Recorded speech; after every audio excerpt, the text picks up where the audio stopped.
Hi, good evening, folks, and welcome to this session on how to handle isolation and anxiety in partnership with Stroll and Survivors Against TB and Pi Consulting.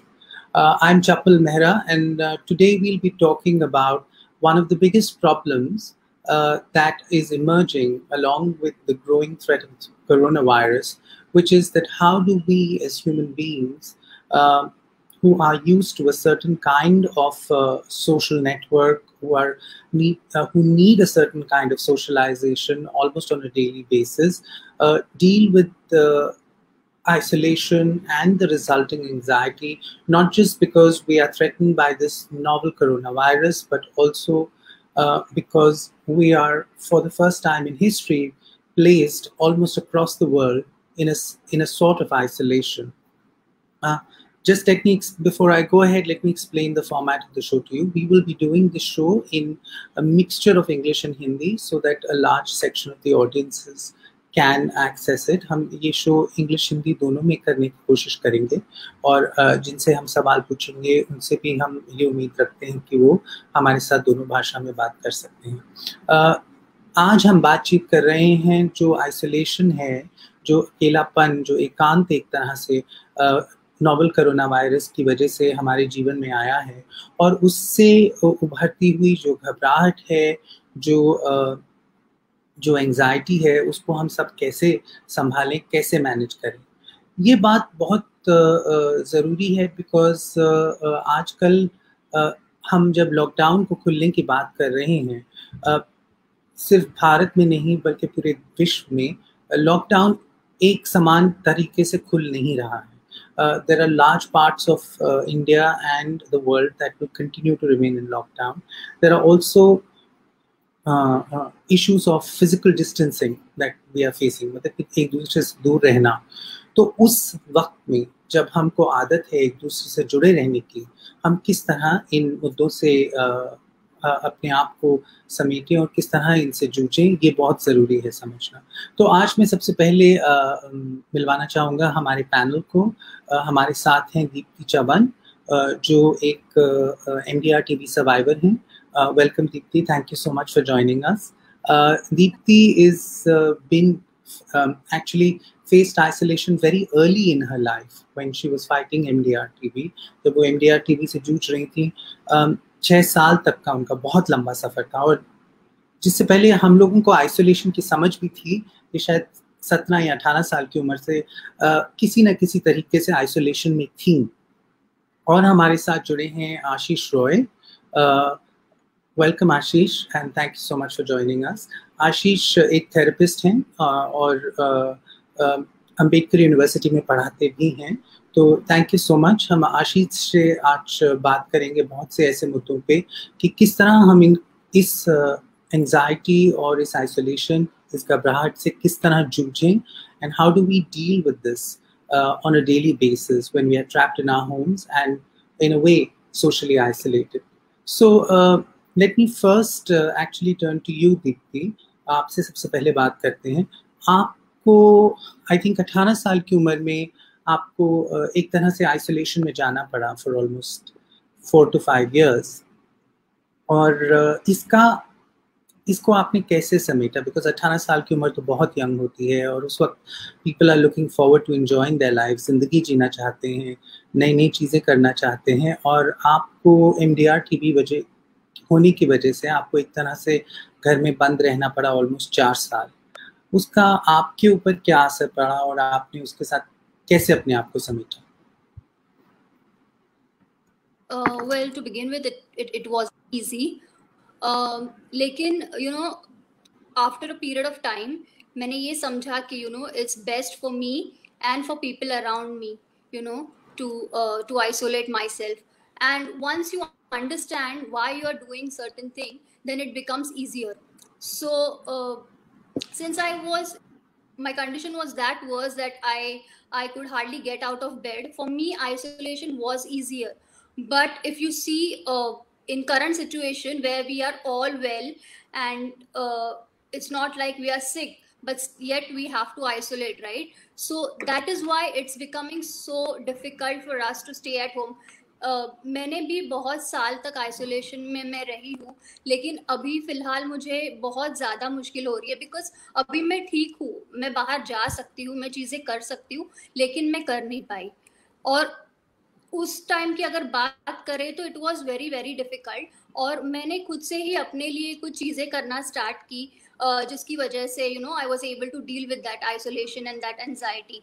So a simple task that I did was I started maintaining a diary, and whatever I couldn't share with my parents, my family, I started noting it down in my journal. So I found it very therapeutic to say to actually do that, and it helped quite a lot. Thanks Deepti. But ये आपने बहुत interesting बात हमें बताई. You said something very interesting कि आपने that time was difficult, but this time is actually in a way more difficult और equally difficult, because at that point you were sick. तब आप बीमार थी, मगर आज आप बिल्कुल ठीक ठाक हैं और फिर भी आप बाहर नहीं जा सकती. फिर भी एक और चीज़ में जो आपसे पूछना चाहूँगा, जो साइकोलॉजिकल इफेक्ट्स होते हैं, जो मानसिक असर होता है आइसोलेशन का, जब आप 18, 19, 20 साल के किसी आदमी से बोलें आप एक कमरे में हैं या आप एक घर में हैं, और हम लोगों के घर कितने बड़े हैं, सबके ज़्यादातर बड़े शहरों में छोटे ही घर होते हैं. In a small house you ask the 18 to 19-year-old to stay at home and continue living at home without social interaction. दूसरों से बातचीत करने का इतना ना मौका है, उसका मानसिक असर क्या होता है?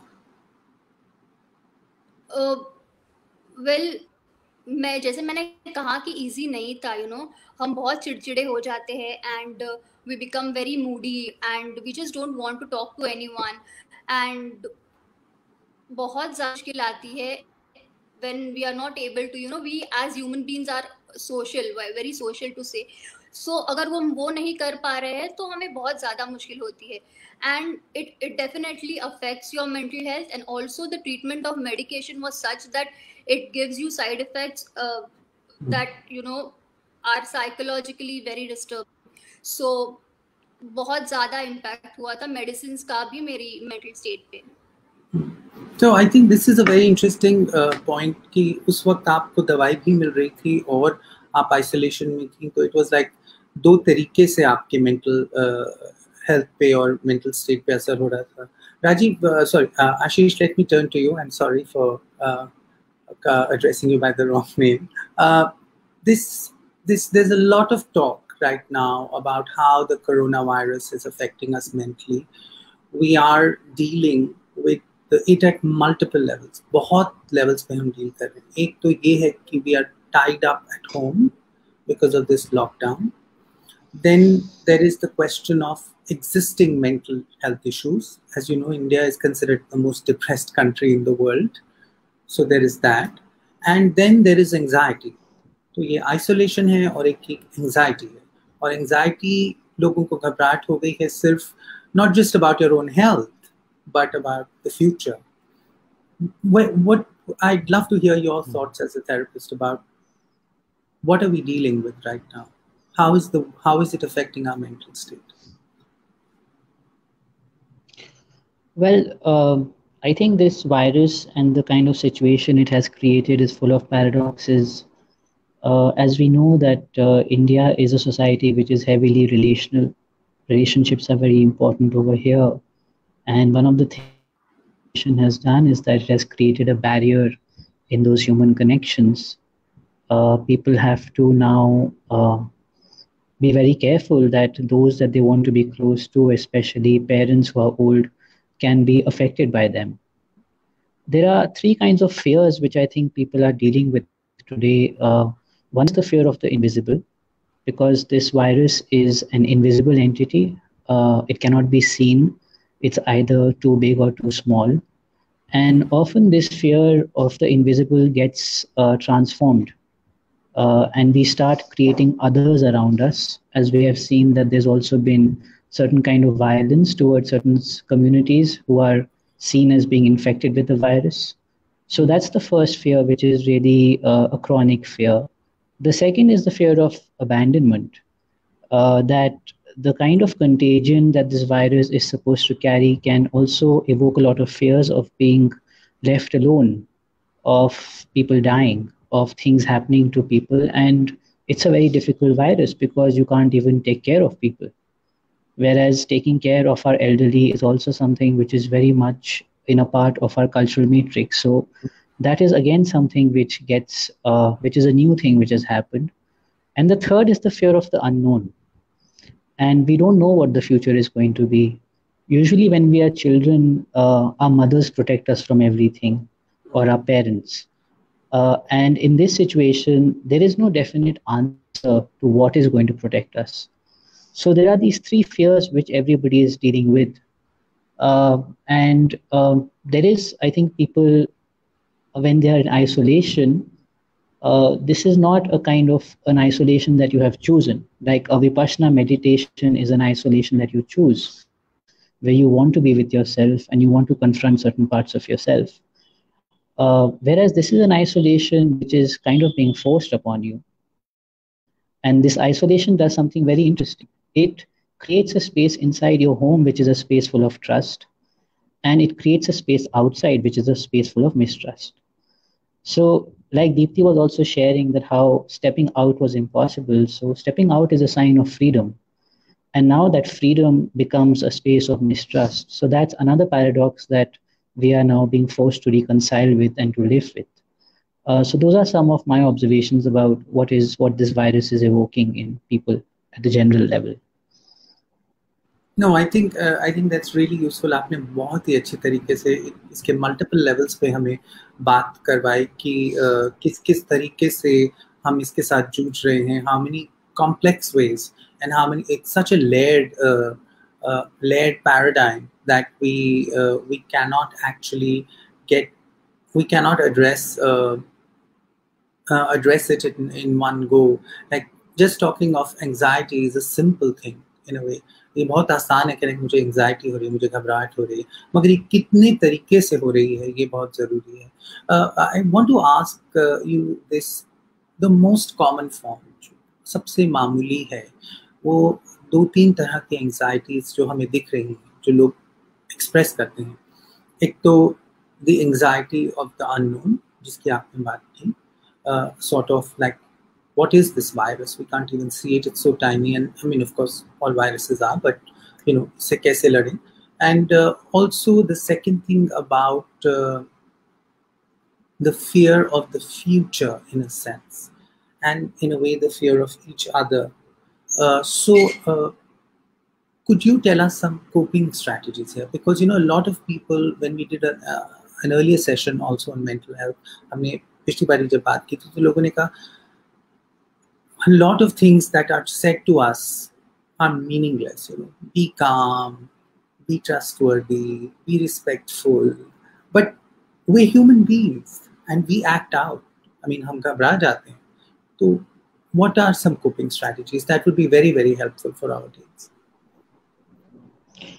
I think the first thing to recognize is that a certain attitude of feeling that you are helpless can help. A certain depressiveness can help in a time like this, because a lot of times our active lives are actually based on denying certain parts of ourselves which are difficult and which are unbearable, and people are confronting those parts today. So Deepti said that her way of working with this was to create a journal, which is a very good idea, that you have to create a relationship with that part of you which is disturbing. You can't keep on ignoring it. However, that's also a difficult thing for most people. But for those people who are able to do it, they are able to manage better. There are different kinds of people. Like there are introverts who can use isolation in a good way because they like that kind of seclusion to, you know, charge themselves. But to recognize that you have fears, you have anxieties, to talk to people about it, not to hide it, that would be a good thing. That would be a positive thing. Secondly, to do things which help you stay connected with yourself. Like I remember that someone was telling me that just being with their plants is a moment which is very peaceful. It's a way of being connected with yourself. Being a little away from social media, which can be used in many ways, can also be a good way of reducing your anxieties, because so much of our preoccupation is about what is happening. And every second thing tends to be a breaking news. So creating a sense of panic is very easy and feeling that panic. But the problem is that when you're in isolation, you don't have the resources to deal with that panic. So you have to be very, very careful about how you are going to allow yourself certain information and also insulate yourselves. I must also say being isolated is also a certain kind of privilege that we have, a strange privilege, because there are many people, many sections of the society which don't have this opportunity at all to remain isolated. They are at the mercy of virtually nothing. There's nobody taking care of them. And that leads to my next point, that generally when you are very, very scared and you're feeling scared, acts of compassion, acts of care, they help. They reduce your own anxiety around what is happening to you if you see that you are doing something better for someone else. So I really do think that people should talk. They should not isolate themselves. They should not withdraw. Withdrawal is helpful, but if they begin to feel that they're withdrawing excessively, and as you said at the beginning, that the lockdown is people are going to feel very anxious stepping out. People are, and at some level, they should feel anxious because if they don't, they won't protect themselves, they won't protect others. And they should take into account that this anxiety is going to exhaust them. It's going to have an effect on them. So, getting back to what is quote unquote normal is going to be difficult. It's going to be, in some ways, an unknown journey which people have to take. At the same time, relationships are also our strength, and they are the ones, that aspect of human life is what is going to make us feel more hopeful. So, not completely cutting off from relationships just because you can't see people doesn't mean that you can't emotionally connect to them. Those are things that people should continue doing. I want to go back to your point about privilege and non-privilege, because over the last 60 days, we have seen the most horrifying images of physical and human despair. We cannot even begin to fathom what the mental despair is like, what the emotional despair is like. We have no way of understanding because, as you put it earlier, we are privileged. We are talking about mental health. Well, most people are still struggling with their physical health, right? So, Yeah.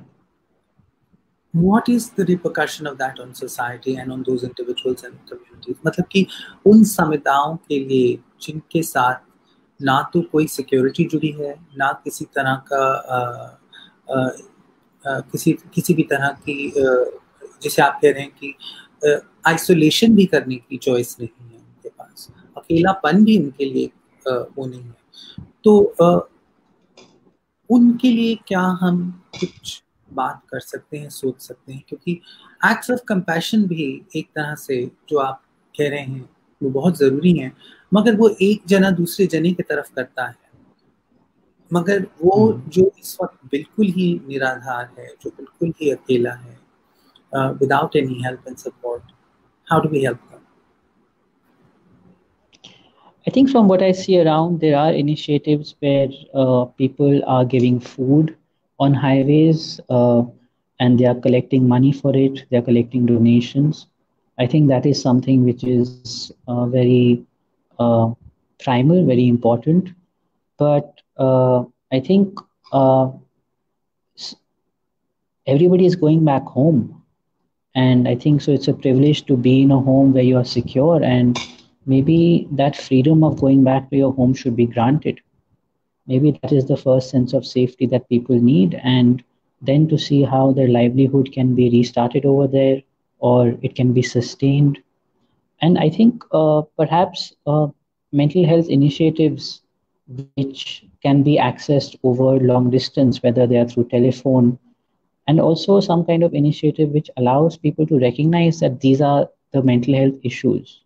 That awareness at this time, usually mental health is the last thing which makes an intervention, comes into recognition. Although in the city and in the urban spaces, I think we are very grateful to have it. I think all universities today have a COVID helpline. It's mandated. The Delhi state government has taken many initiatives, but I think that has to be done perhaps at a deeper level, by the center or by the different states? I think this is very important कि ज़रूरी है कि हम जिस तरह भी लोगों की मदद कर सकें करें. I think acts of compassion and trying to access mental health helplines and things like that is particularly critical. We've drawn up a list of mental health helplines in various cities, and we will we have them on our website, and we would love to share them with you if you need them.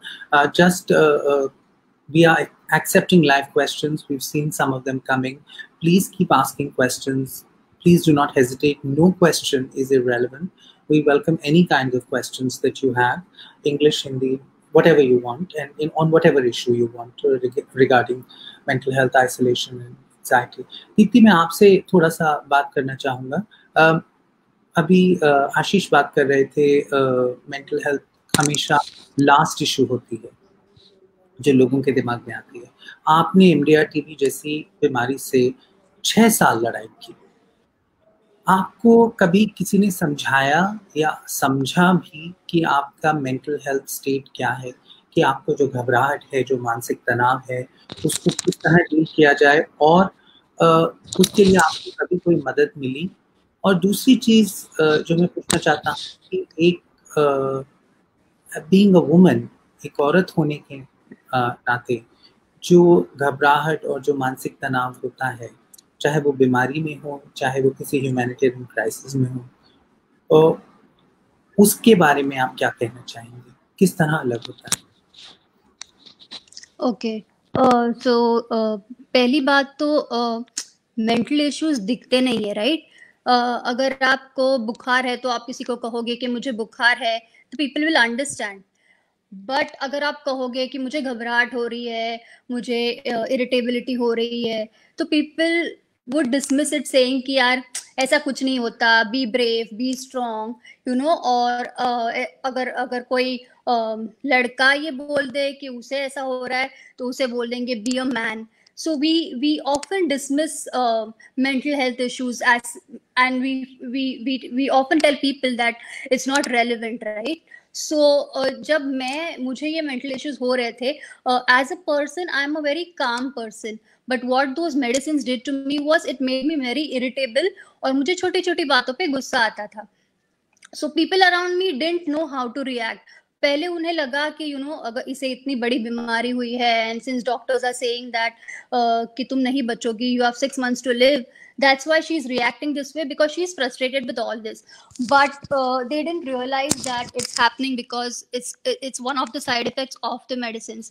And अगर आप doctor को भी ये बोल दोगे ना कि अब ऐसा हो रहा है, तो they will also say यार दवाई की वजह से होता है, just ignore it, it's not a big thing, you know. As for them it's not life threatening, so it's not worth taking action upon. So no one really takes mental health issues that seriously. So that was the biggest challenge I had to face, because I didn't know how to explain it to people that what I'm going through. दूसरी बात, महिलाओं की जो आपने बात की, तो महिलाओं को भी बहुत ज़्यादा, मतलब anyways we are more stigmatized than men, और जो बर्डन होता है, अगर हम सिंपल सी बात करें, अगर एक महिला है जो टीबी की ट्रीटमेंट ले रही है और वो बीमार है, she is not able to look after the house, but it's her responsibility, no matter how she is feeling, how well she is, she has to look after the house. As opposed to men, अगर वो बीमार है तो they can rest, they can say that you know they are taking these medicines, they can't do they can't help with the household chores, and it is fine. So there is a lot of difference as to how a woman will be treated during her treatment, or versus how a man will be treated during his treatment. So that difference is there in society, whether we accept it or we don't, but it's there.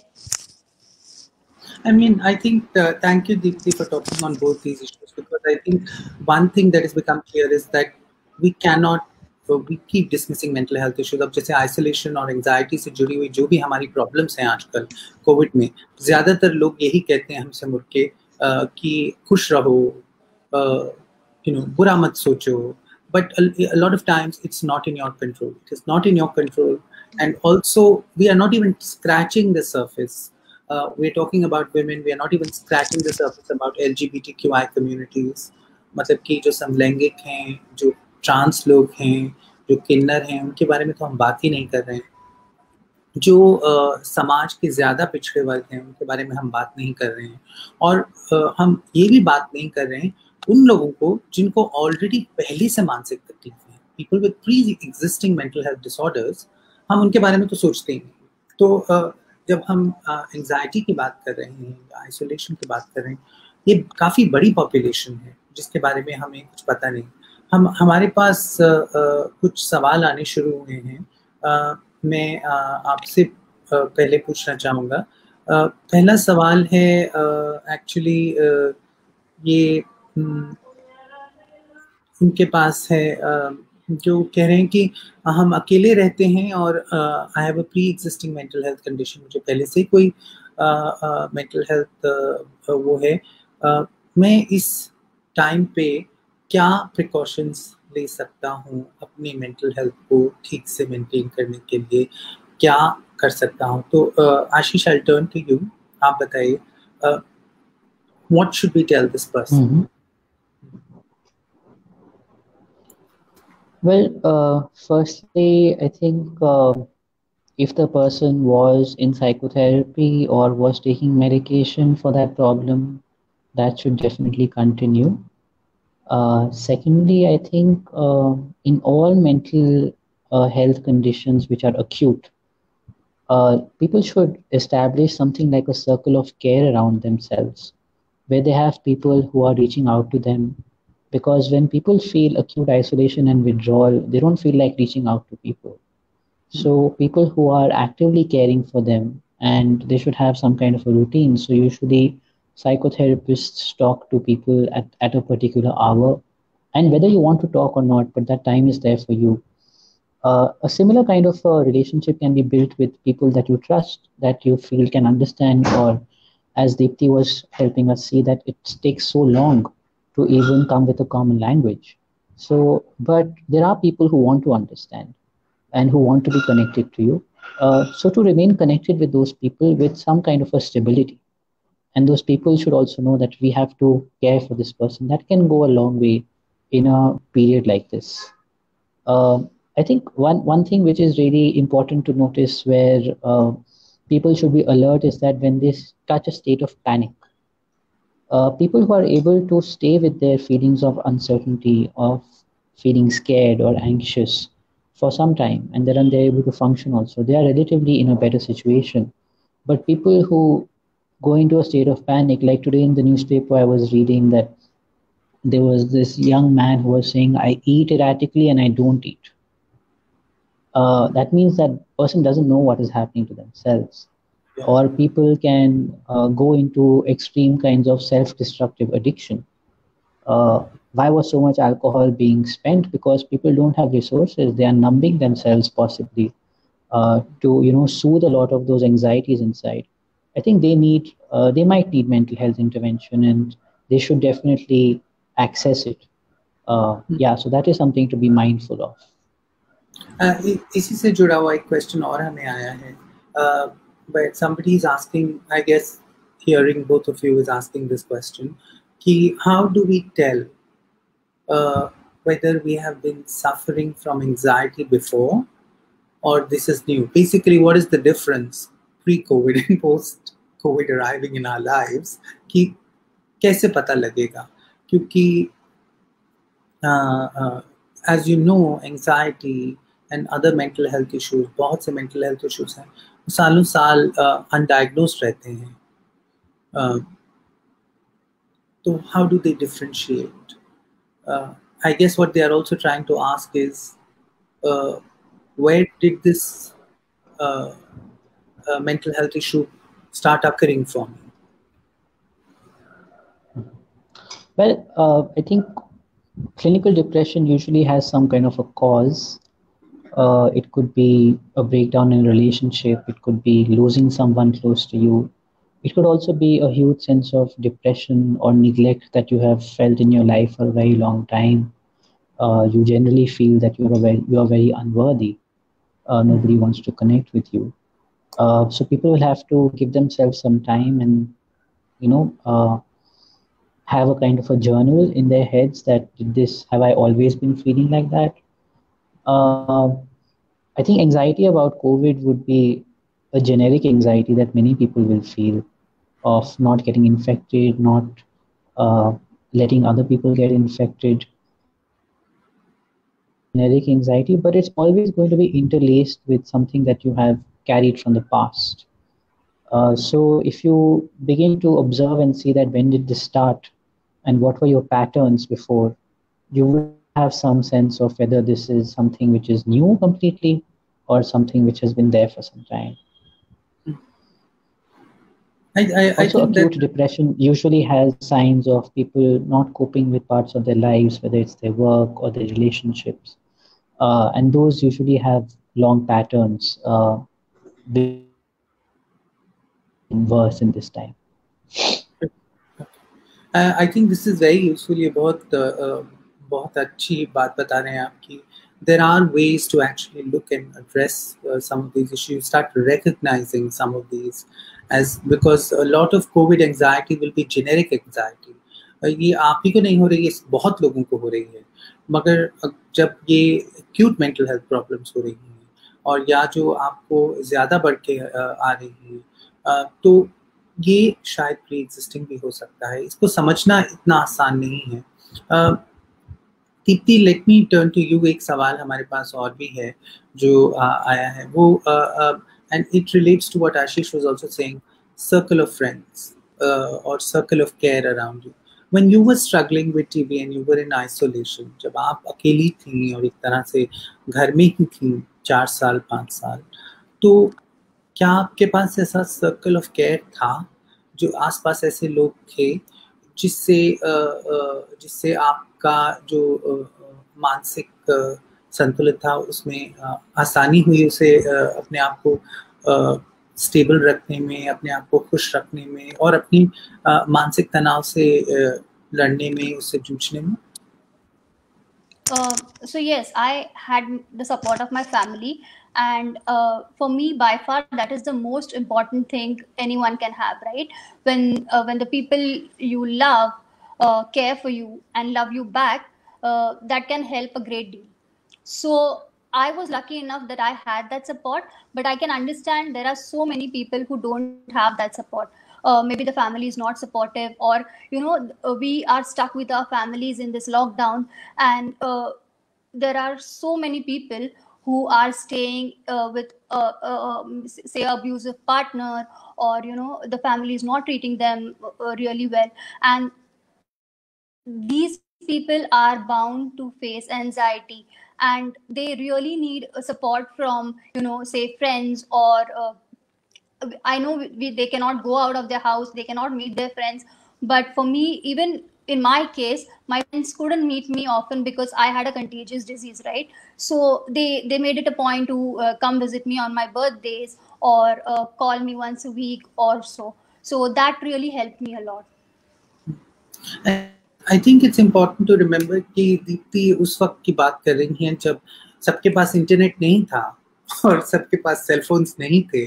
तो the value of friendships, the value of affection, जो आपसी प्यार होता है, वो बहुत बहुत ज़रूरी हो जाता है इस वक्त, जो हमारी रिलेशनशिप्स हैं. मगर आपने एक बहुत ज़रूरी बात रेज की दीप्ति, एंड मैं उसको आशीष के पास लेके जाऊंगा, क्योंकि ये हमारे पास बार बार आए जा रहा है.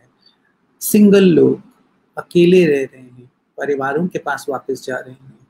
LGBTQI, लेस्बियन, गे, ट्रांसजेंडर लोग जो वापस जा रहे हैं अपने परिवारों के पास, अपने समुदायों से जुड़ने जा रहे हैं, उनकी कभी कई सालों तक इन सोशल स्ट्रक्चर्स जिसे कहते हैं, परिवार हुआ या सोसाइटी हुई, उससे अच्छी रिलेशनशिप नहीं थी.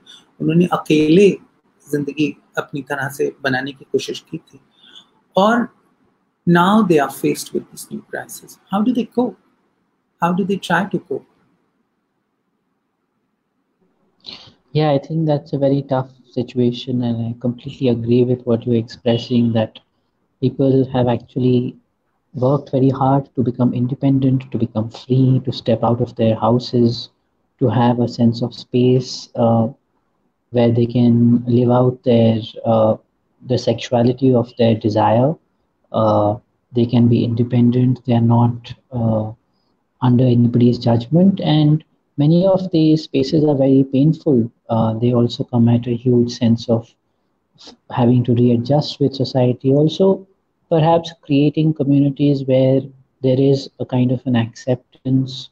Uh, and now, when you have to go back and stay with your family and revisit all those issues, I think that's definitely tough. So, I think I don't know exactly what you can do, but staying in touch with the community that has helped you uh, can be helpful.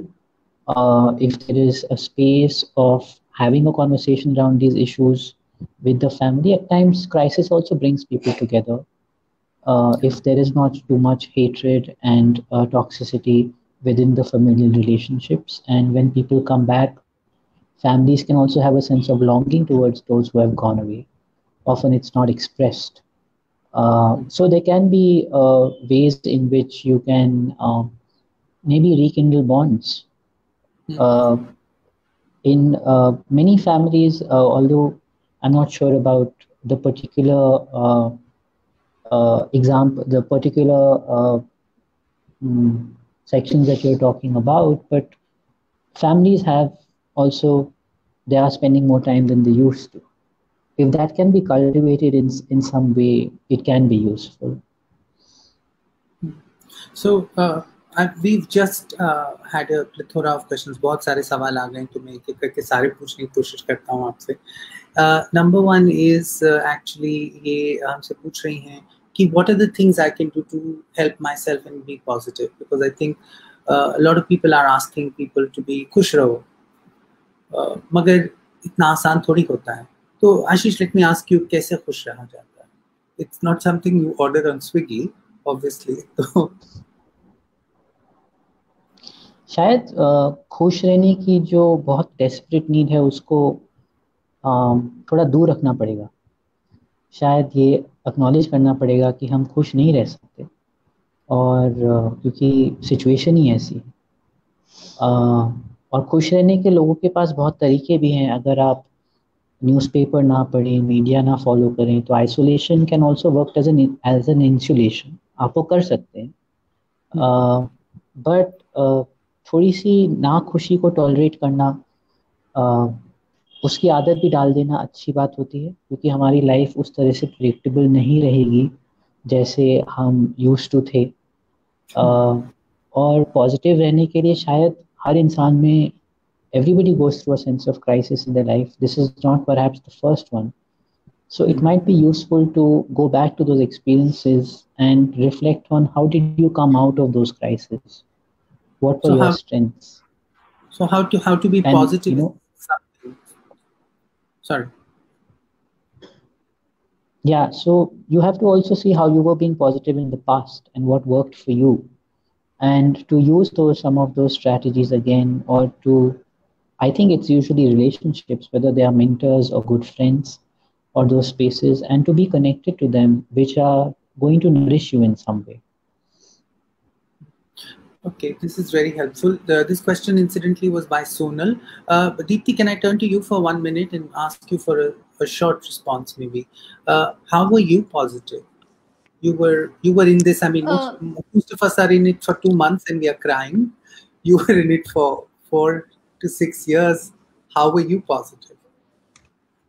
So basically, the biggest trick that helped me was that I took it one day at a time, right? So since doctor said that you have 6 months to live, I did not just sit and start counting those days, कि 6 months कब pass होंगे. I stuck to my routine, और मैं सुबह उठती थी, I used to have tea and go on about my day. And then रात को फिर से सोती थी, फिर सुबह उठती थी. And एक एक दिन I used to spend like that. And to be positive, the biggest thing you can do is count your blessings. Not many people are that fortunate. Not many people are getting what they really want. Some people are finding it hard to even they don't know if they'll be having their meals in the night. So that way, if you count your blessings, that how lucky you are, then it really helps. Like I see people complaining, I'm getting bored at home. I really want to go out. I want to do this, and I still find people just going out and having a stroll. But think about those people who do not have the privilege to stay at home right now, and they have to go to their work. They have to find work so that they can feed their kids for during the day. So you have to be able to count your blessings to understand that how lucky you are, and I think that can help you stay positive. Yes, I sort of agree with you. I think a lot of our staying positive has to come from within also. We have to see what we have going for us. And as Ashish was also saying earlier, you have to go back to earlier experiences when you were in a crisis. ऐसा बुरा वक्त और कब आया था और आपने उससे कैसे जूझा था, ये समझना बहुत ज़रूरी है. हमारे साथ मिनाज हैं जो वो पूछ रही हैं, how do I stay sane after seeing gruesome photos and videos of fellow citizens, migrants struggling? Ashish, I'm going to turn to you with this question. You have touched on this earlier. How do people stay sane during, the WHO has called this a pandemic, but it's also called it an infodemic. And I think the infodemic is more dangerous currently than the pandemic, because there is way too much information and some of it is very distressing.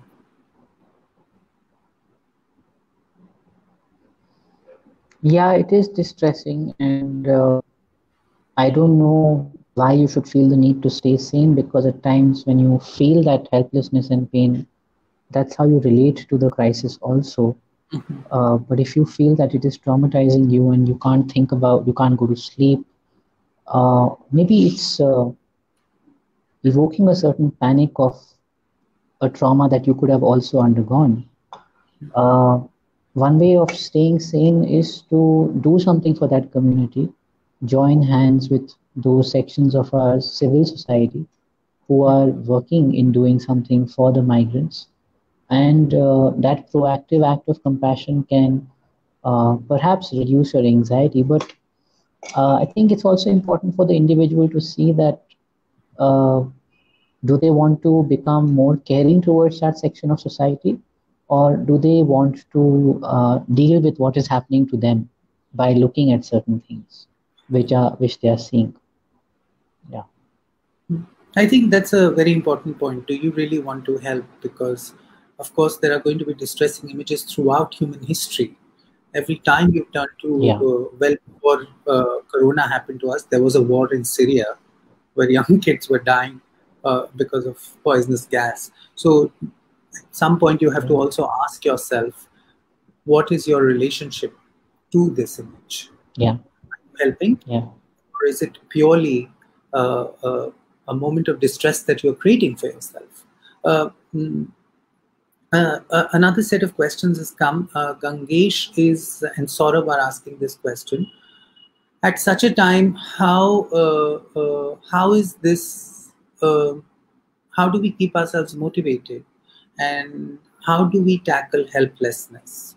I think they are related questions. Ashish, should I turn to you? I'd like to turn to you first. How do you keep yourself motivated, and how do you tackle helplessness? Because actually, one of the biggest things that has happened in this crisis is that the arrogant human race finally knows that it is not in control.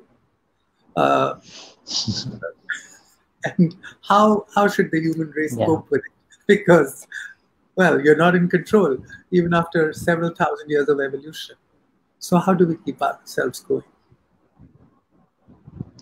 Yeah, I think our omnipotence, our belief that we can serve and we can always stand tall has really been challenged. Technology offers us that sense of omnipotence, that we can stay connected, and it's very useful, and it can also work the other way. It can also create a lot of panic. But I think one thing that this pandemic and this isolation has also done is that it has disrupted routines. So you don't have a certain kind of a boundary between when you're working and you're not working. and you can have a sense that you want to be hyper productive all the time. So people are experimenting things, people are doing all these things of self improvement, like this is some kind of a long extended vacation. It's not. It is very much something that you wouldn't have done otherwise. So to recognize that, and to create some boundaries in your life, that this is when I'm going to work, this is when I'm going to do something, to just take it easy. If you're not feeling motivated, then I would suggest you talk to people. And isolation can produce the feeling that you are going through this all by yourself, but you must realize that other people are also going to go through it, and that can give you a sense of community with some people that can really ease your own distress, and they can also teach you how they are going through things, how are they thinking about it. I think a very important thing you said is a community, एक समुदाय बनाना अपना, जो हम बहुत बारी सोचते हैं कि हम ही अकेले हैं. There's a lot of self pity that creeps in. अरे भाई मेरे साथ ही बहुत बुरा हो रहा है, मैं ही अकेला हूँ. And Aditi, I want to turn to you with this question. You were actually you created a community of TB survivors. You worked with them and you actually helped TB patients address some of their problems through that. Just give me a brief idea of how that helped you, actually reaching out to a community and creating that community. So basically, I was always open about the fact that I have TB, right? So those who knew that always came to me for guidance and asking me about how they should deal with it and everything.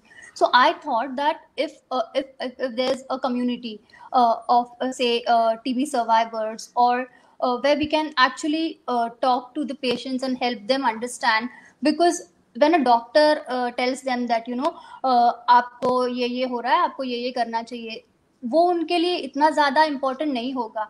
लेकिन अगर मैं कहूंगी कि अगर आप ये दवाई ले रहे हो तो आपको ये होगा, so they will relate to me better, because वो बोलेंगे कि हाँ आपने ये लिया है तो आप जो बोल रहे हो हम भी उसी से गुजर रहे हैं, तो आप हमें समझ सकते हैं. सो दैट आप हमें समझ सकते हैं, हम जो गुजर रहे हैं उससे आप अच्छी तरह समझ सकते हैं.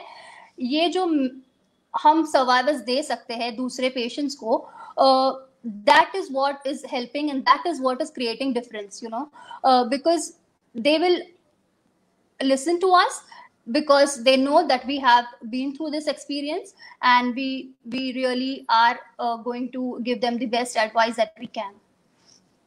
And also about the previous question, it was about how do we keep ourselves motivated during such times of uncertainty, right? So, but when has life not been uncertain? Life has always been uncertain. Did we ever anticipate that such a big crisis is going to come, and people are going to be locked down in their houses, the world is going to come to a halt? We had never anticipated that, and it's happened. So life has always been uncertain. And prior to corona, आपने जैसे आपको motivated रखा, आपको अभी भी वही करना है, बिकॉज हमें नहीं पता था कि आगे जाके ये होने वाला है. सिमिलरली हमें ये भी नहीं पता कि आगे जाके और क्या होने वाला है. So what worked for you before should ideally work for you even now. I think that's a very important point. पहले भी आपको नहीं पता था कि क्या होने वाला है, अभी भी एक्चुअली आपको पता नहीं कि कल क्या होने वाला है. तो ये अपने आप को थोड़ा सा मोटिवेट करना, थोड़ा सा अंदर से भी ढूंढना पड़ता है, अपने पास्ट में भी देखना पड़ता है. एक सवाल हमें ये भी आया है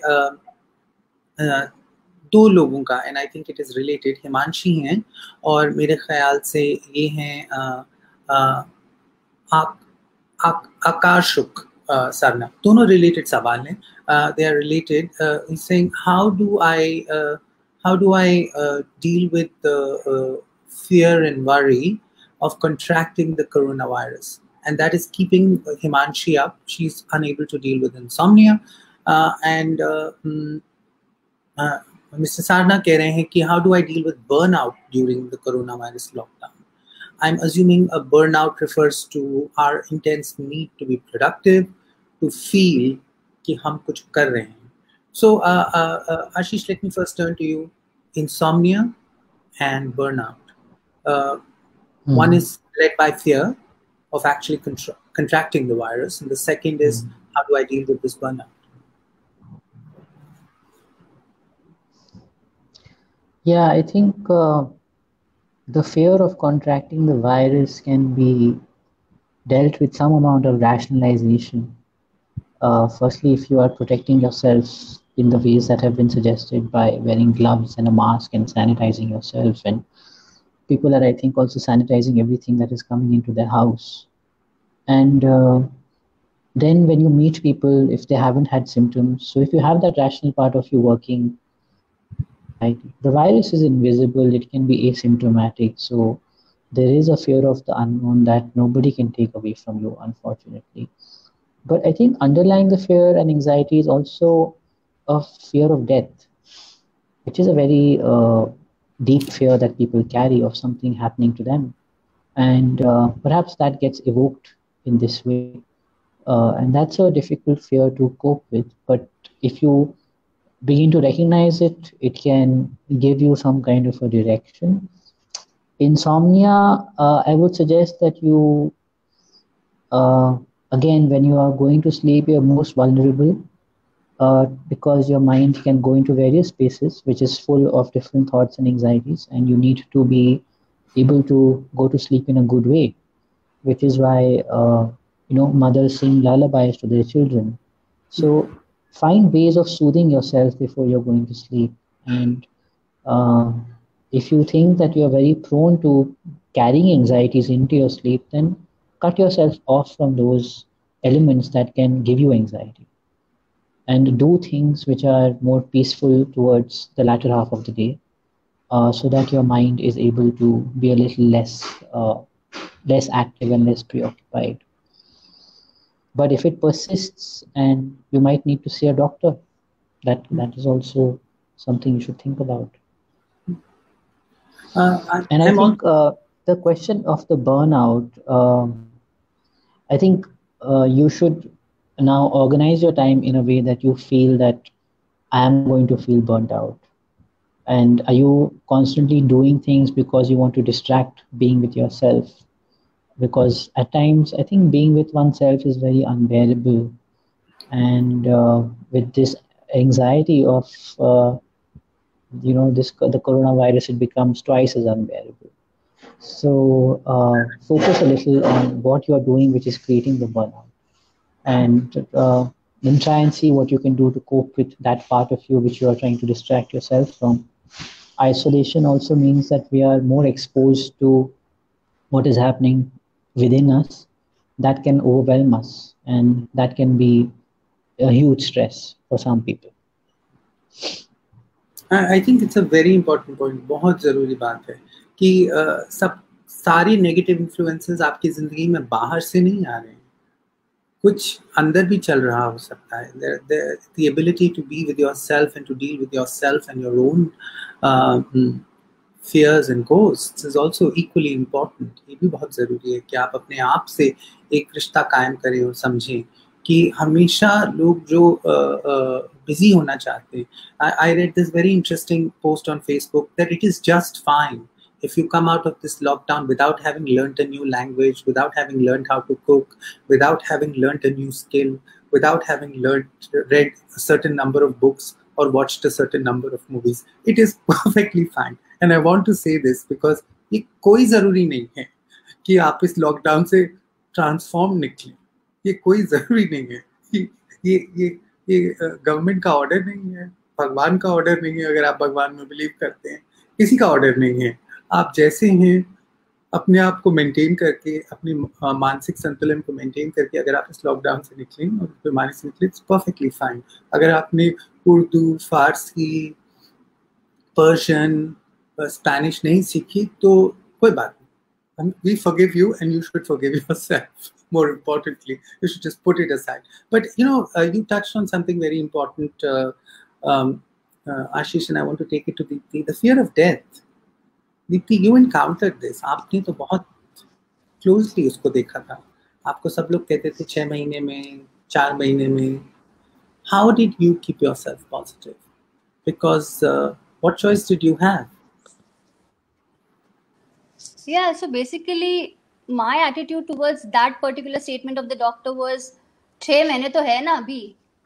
So it's always been that, because like I said, life is unpredictable. We never know. A perfectly fine, healthy individual can just, lose his life in an accident. So life is unpredictable. So, and also, I do not believe the doctor. So, yeah. So, the obviously, I did not have fear of death as such, but fear of going away from your loved ones, that did make me anxious. I mean, this is a fear that all of us have during this health crisis, isn't it? But I do want to stress by saying that most people, even when they get corona, do recover. The recovery rate is very, very high. So, I mean, you have to stop thinking about death, and you have to also start thinking about recovery. That, even it is a horrible virus to get, but most people are recovering. So it's not necessarily the worst thing in that sense. Now, there is another question that I do want to, two very important questions that I'll take because we're completely running out of time. One is Vashita is saying, I found myself crying out a lot. Often there because of the complete disruption in my life, and my parents feel very confused because मैं बहुत रोती हूँ, मेरे आसपास लोगों को समझ नहीं आता, मैं उनको कैसे समझाऊं कि ये नॉर्मल है, कि एक नॉर्मल रिएक्शन है. आशीष, कैसे समझाते हैं लोगों को जब आप बिन वजह रोने लगते हैं घर वालों के सामने हर रोज या हर दूसरे दिन? how do we express that this is normal and this is acceptable? I think काफ़ी बार जब पेरेंट्स होते हैं तो उनको बहुत एंजाइटी होती है कि वो अपने बच्चों को हेल्प नहीं कर पा रहे हैं. ऐसे ये मैसेज फ्रेम किया गया है, उससे ऐसा लग रहा है कि उस इंसान के लिए रोना इतनी बुरी बात नहीं है, पर उसके अराउंड जो रिएक्शन है उससे उनको बहुत प्रॉब्लम हो रही है. तो शायद रोने से उस इंसान को एक रिलीज मिल रहा है, which is that person's way of coping. And maybe there could be many things occurring in that person's mind which is leading to this kind of outflow, since the person herself is not calling it a kind of a breakdown or a nervous breakdown. So I think maybe families should be more accommodating towards vulnerabilities at this point of time, and also see that somebody cries, they get better, and can't always explain what is happening inside. So witnessing and staying with the person and just being a presence who is not intrusive is important if people are going through this. I think the important thing is that everybody is finding their own ways to cope, and we have to be respectful about the way and also allow people space, because if nothing is the same as before, then we have to make space for people to do and act out their grief, their sorrow, their anxiety. किसी भी तरीके से हो सकता है. एक और सवाल है हमारे पास सबीला का, sorry, and she says, I have friends who are in their early 20s staying all by themselves. What can we make sure to do that they don't feel lonely or completely stranded? I think this is an issue we touched upon earlier also, right? About circle of care and circle of friends. Ashish, do you want to comment on this very quickly?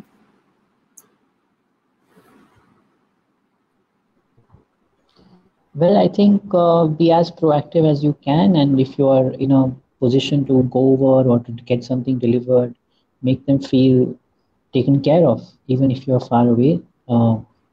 And I think that should go a long way for them. I think I've missed out one question and I'll ask it, which is from Shreya. Shreya is saying, how do you help a friend who is suffering from depression at this time? How do you, I guess she's asking for somebody with an already existing mental health issue or with a recurrent mental health issue, and saying कि भाई अगर हम जानते हैं कि ये depressed हैं, की मदद कैसे की जाए. और एक्चुअली ये तो एक सवाल इस वक्त में सभी के ऊपर है, because if somebody is crying at home, somebody is aggressive, somebody is acting out, जैसे दीप्ति ने अपने एक्सपीरियंसेस में बताया, चिड़चिड़े हो जाते हैं, तो how do we help people cope? And I think in particular with depression.